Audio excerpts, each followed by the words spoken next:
Hello and welcome to the mathematical method. Today we are going to be learning about surds, GCSE. I'm going to make it really nice and simple for you guys. So let's get into it. First off, why are we learning surds? So surds have many applications in the real world, particularly quantitative fields such as architecture, structural engineering, and finance, and just physics in general, which all require a certain degree of precision, which surds can offer you.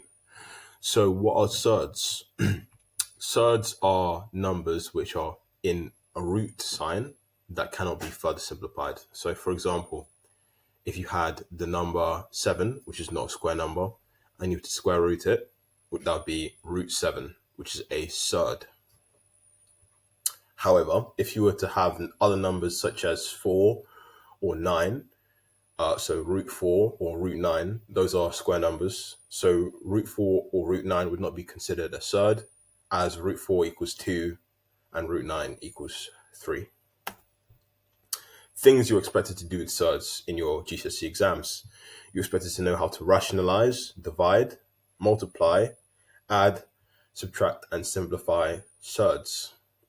So first off, something that I struggled with when I was learning GCSE maths at first, simplifying surds.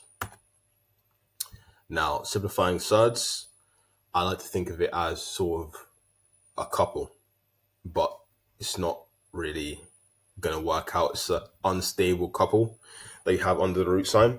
So in this example, we have root 27.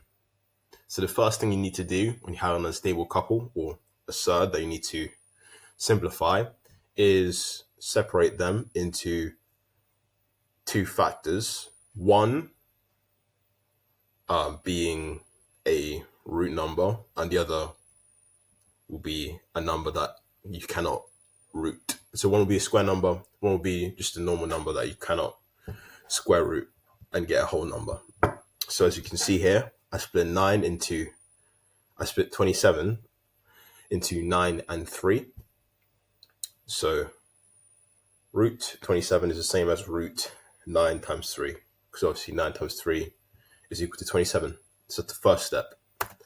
The second step is to move them into two different houses or two different root signs, because root 27 is the same as root 9 times root 3. We're going to just separate them so we know that they're separate, and it makes it easier for the next step, which is step 3. So as you can see, separated root 27 to root 9 times root 3. So next, you have to identify which number cannot handle their finances. If you think of each root sign as a house, root 9 is a square number, which means spends all its money, it's going to end up homeless. And when you end up homeless, your root sign gets taken away and you get square rooted. So obviously the square root of 9 is 3. So it turns 9 times root 3 into 3 times root 3. So root 9 just turns into root 3. So for example, if it's a different number such as root 4, then it would be 2. Step 4, the final step, they forgive each other, sort of. So if you want to think of it as a reconciliation between these two numbers, which have now been simplified, root 3 is the simplest form of itself, and root 9, the simplest form of root 9 is 3. So earlier, back on this slide, it was root 9 times root 3. So following the same logic, once we root 9, it's still going to be multiplying this root 3. So we turn this root 9 into 3 over here, and now it's 3 times that root 3. So 3 times root 3 is going to be 3 root 3.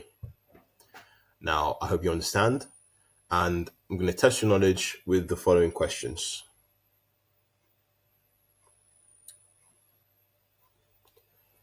Solutions are coming in 3. You should pause the video you really should pause the video, but the solutions are coming in 3, 2, 1. Here they are.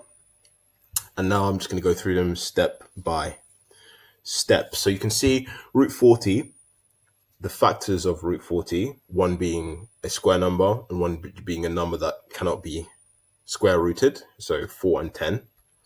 And then we did the second step where we separate them into two different houses, two different root signs, so root 4 and root 10.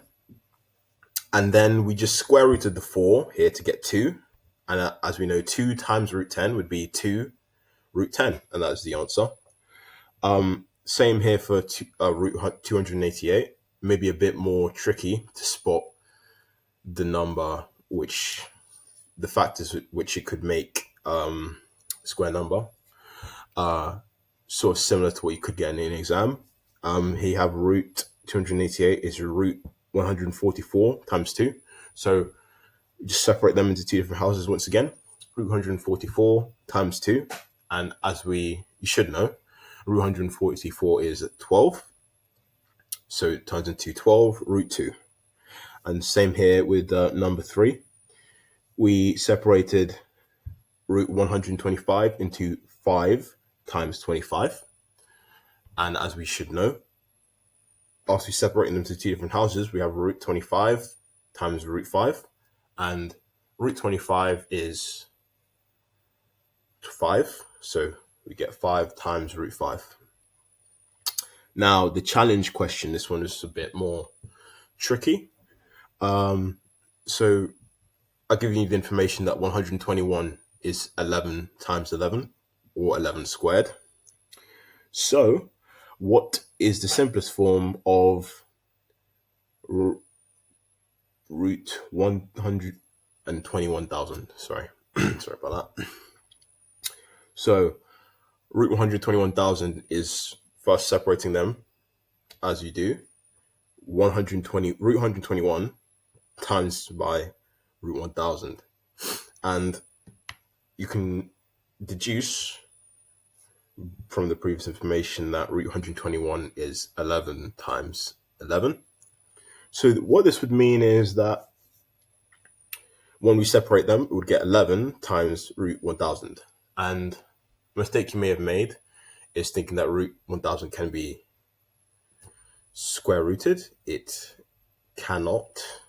So root 1,000 is the simplest form of root 1,000, which leads us to the answer of 11 root 1,000.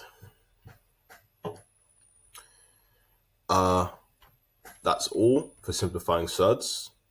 I hope you understood it, and I'll see you in the next video.